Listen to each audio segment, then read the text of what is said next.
Congratulations, Rose and Ernell, for finally this special day for the both of you have come. I have witnessed many of the big events in your relationship as boyfriend and girlfriend, and with fair judgment, I can say that you really deserve where you are and what you are today. May the love that you shared from the very start until this very moment continue to grow as the day goes by.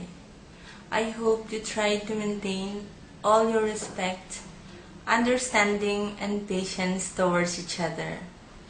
Like any other relationship, there will be laughter, excitements, expect for petty quarrels and misunderstandings, but with the character that you both possess, I know you can surpass anything that might come along your marriage life.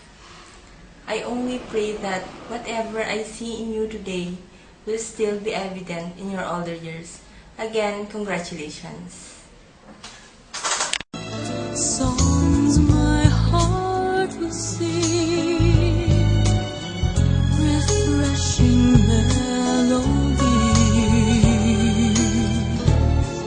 I'll put together. Hi Ross, hi Arnel. Congratulations to the both of you.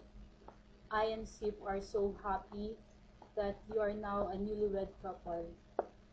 We pray that you will have a blessed marriage and a happy one.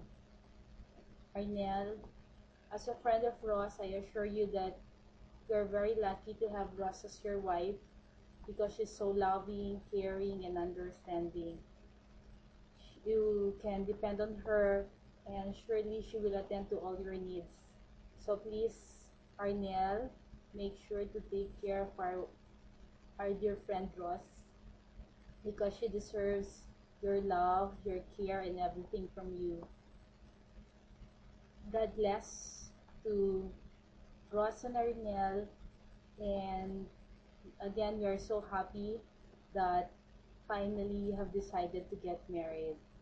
Hope to see you soon here in Riyadh so that we can experience a simple family life here. God bless. Wherever I may be, I remember you. Kuya Arnel, Ate Rose, I congratulate you on your wedding. Wish you a successful life with contentment and peace. Let love never leaves your house and happiness stays with you and forever. Godspeed. And again, congratulations to both of you. Enjoy your moment. You'll always be a special memory. I'll always cherish wonderful. Hi there. I'm very happy to give this little message on this very special occasion. To Arnel and Rose, congratulations. I pray to the Lord to shower His blessings upon you both and give you and grant you good health, happiness, prosperity, and success in life. My only advice is that you always pray for your marriage. Whatever you do in word or deed, do everything in the name of the Lord and make Him the center of your married life, for He is the glue that binds a couple together. Yun lang, and again, congratulations. I'll put together all of your laughter like a symphony. I'll remember you. Hi Rose, congratulations sa pinaka-importanting araw sa buhay mo.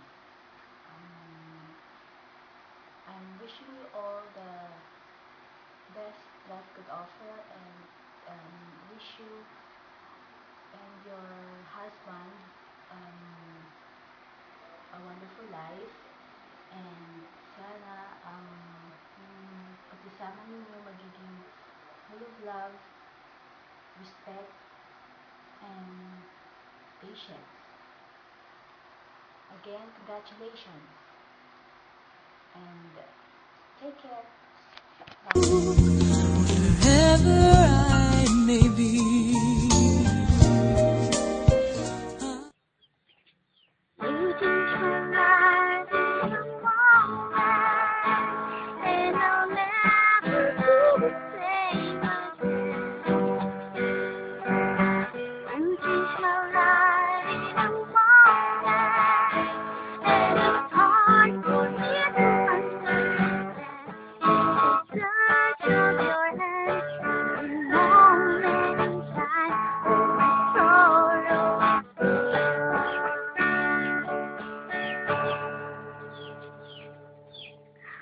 Arnel and Ross, love always protects, always trusts, always hopes, always perseveres. Love never fails. May God bless you with these virtues as you travel in this life. Best wishes. Your memory, I'll always cherish wonderful moments you have given me. You are in my heart, wherever I may be.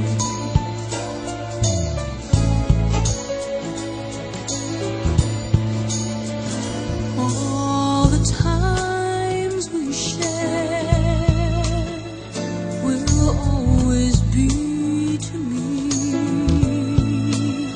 songs my heart will sing, refreshing melodies.